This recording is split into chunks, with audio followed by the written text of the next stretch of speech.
Welcome to The Explainer.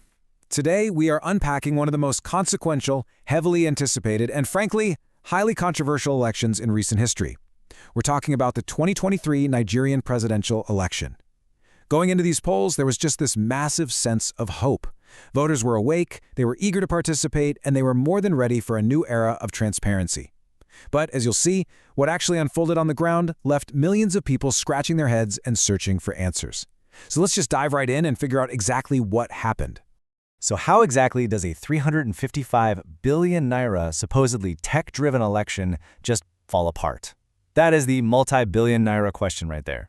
Going into 2023, the Independent National Electoral Commission, or INEC, made some very bold, very public promises to completely overhaul the country's reputation for electoral fraud and rigging. They brought in massive financial investments, unprecedented technological innovations, the whole shebang. They wanted to secure the vote once and for all. And yet, despite all of that prep work, the system seemingly broke down right when it mattered most. To really grasp how an election of this magnitude goes off the rails, we have to start by looking at the sheer, mind-boggling scale of what INEC was actually trying to pull off. 84 million. Let that number just sink in for a second. According to INEC, as of 2019, that was the staggering number of registered voters in Nigeria. To put that into perspective for you, that is 11 million more voters than all the other countries in West Africa combined. Managing an electorate of that size, it requires a literally flawless logistical operation. And that is exactly why a major legislative change was introduced to help INEC secure the entire process. That legislative change was the Electoral Act of 2022. And it brought with it what was hyped up to be the ultimate game changer, BVAS, which stands for the Bimodal Voter Accreditation System. This piece of tech was designed to elevate Nigerian elections right up to international best practices. We're talking no more ghost voters, no more ballot stuffing. BVAS was built to electronically authenticate voters right there at the polling unit, ensuring that only verified individuals could actually cast a ballot. But here's the thing, BVAS was only one half of this big technological revolution. The other half of the puzzle was IREV, the INEC Result Viewing Portal. Here is how this was supposed to work in theory. After the votes were counted at a polling unit, the presiding officers were meant to use that BVAS device to snap a picture of the physical result sheet. Then they would upload that image directly to the IREV portal, right there in front of all the voters, meaning anyone with a smartphone and internet access could view polling unit results in real time. It was a system designed purely for ultimate public transparency. It was meant to totally bypass the manual manipulation of results at collation centers, which, had been a huge problem defining Nigerian politics for decades. Now, to pull off a technological leap like this, INEC obviously needed an equally massive budget. The initial budget approved by the National Assembly was a projected 305 billion naira. But then INEC requested an extra 50 billion, bringing the grand total for the election budget to an eye-watering 355 billion naira. What's truly fascinating here, though, is where a huge chunk of that money went. A whopping 117 billion naira was spent strictly on anti-hacking software and security for these new technologies, including BVAS and IREV. So as you can see, the financial stakes to get this right were just incredibly high. But getting ready wasn't just about throwing cash at servers and computers, it was also about manpower. In September of 2022, INEC announced they were recruiting 1.4 million ad hoc staff to manage the election across the country. 1.4 million. Like the INEC chairman himself pointed out, this ad hoc force was actually larger than the combined strength of the entire Nigerian police and armed forces. It was a logistical mountain of historic proportions.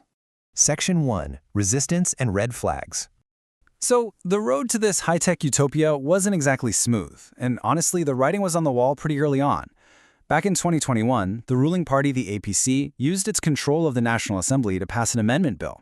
This bill basically tried to force INEC to get clearance from the Nigerian National Communication Commission and the National Assembly before they could deploy any electronic transmission of results. Think about that for a second. INEC's constitutional independence was suddenly being subjected to the approval of the very politicians they were supposed to be refereeing. 52 APC senators actually voted against the electronic transmission of results. While intense public pressure eventually forced the Senate to back down and let INEC determine its own methods, that political resistance to the new tech, it was loud and clear. And the controversy didn't stop there. It quickly spread to the actual personnel chosen to oversee the elections. In July 2022, President Muhammadu Buhari submitted 19 nominees for resident electoral commissioners.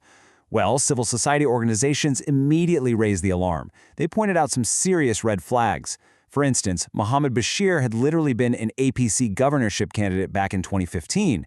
Queen Elizabeth Agua was reportedly related to the APC's deputy national chairman. The nominee from Imo State was facing accusations of IT incompetence and corruption.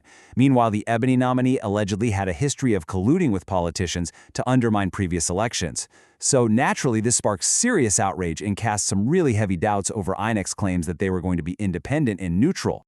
But the doubts weren't just coming from watchdog groups. On December 8, 2022, which was just a couple of months before the election, Bola Ahmed Tinubu, who was the APC candidate and, of course, the eventual winner of the election, publicly questioned the technology. He went out and explicitly stated that the credibility of BVAS was in doubt.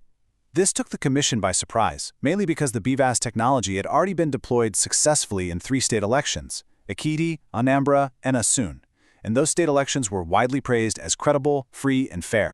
Section 2. Election Day Realities.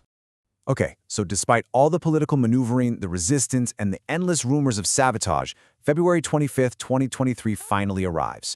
And the very first major shock of the day was the turnout. Remember that massive number of 84 million registered voters we talked about earlier? Well, on Election Day, less than 25 million people actually turned out to vote. That made it the lowest voter turnout in recent Nigerian presidential election history. And sure, while there are a bunch of complex socio-political reasons for low turnout, the absolute logistical nightmare that unfolded at the polling units absolutely played a massive role in suppressing that vote. The stories coming in from the ground were just incredibly chaotic. Across the entire country, voters were standing in the sun, met with late-arriving INEC officials. In some units, ad hoc staff claimed they had simply run out of ink, of all things, and tried to halt the voting entirely. Faulty BVAS machines were everywhere, with officials saying they didn't even have the correct passwords to log in and operate them. And then, tragically, there was the physical violence. Thugs were recorded snatching ballot boxes. One woman was violently stabbed in the face just for trying to cast her vote. There were even reports of a police officer caught on camera casually thumbprinting ballot papers. The reality on Election Day was literally a far cry from the seamless, high-tech, secure process everyone had been promised. Section 3. The U-turn on results.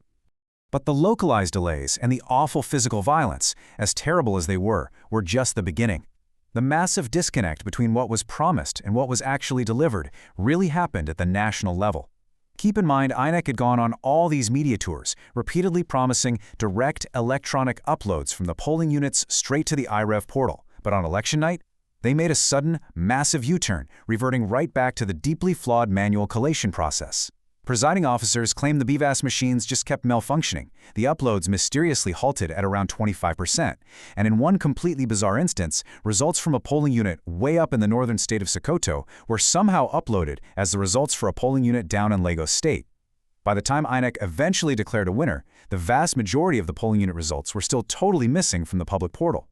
Facing a massive wave of national outrage, INEC's National Commissioner, Festus Okoye, came out to defend the total breakdown with this statement. He blamed the failure on, quote, technical hitches caused by upgrading the iRev portal from state-level capacity to nationwide voting.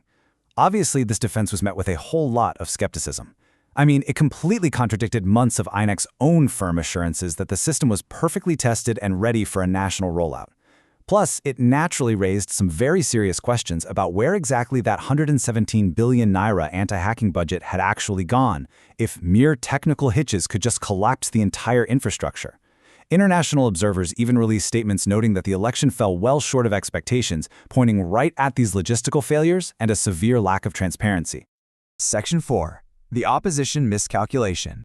Now it would be super easy to look at the crashing servers, the missing ink, the chaos, and just conclude that the technology alone decided the presidency. But elections are, at their core, games of strategy. And the data shows us that the opposition made a pretty fatal political miscalculation long before anyone even showed up to vote. Historically, the main opposition was the PDP party. But in the lead-up to 2023, the party fractured. Two major political heavyweights, Peter Obi and Rabio Kwankwaso, actually broke away from the PDP to form their own factions once it was clear they wouldn't get the main ticket. And as history shows us time and time again, a house divided against itself just cannot stand. By splitting the opposition vote into 3 distinct camps, they essentially rolled out the red carpet for the ruling party to maintain power. A lot of analysts have pointed out that a unified opposition candidate could have mathematically altered the entire landscape of this race, totally regardless of any technological hiccups on the day.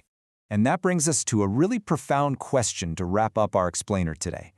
As the legal battles continue to play out, and with 64% of voters still expressing doubt about the credibility of the entire exercise, we really have to step back and ask, who really won and why? Was the outcome of the 2023 Nigerian election ultimately decided by a catastrophic 355 billion naira systemic and technological failure?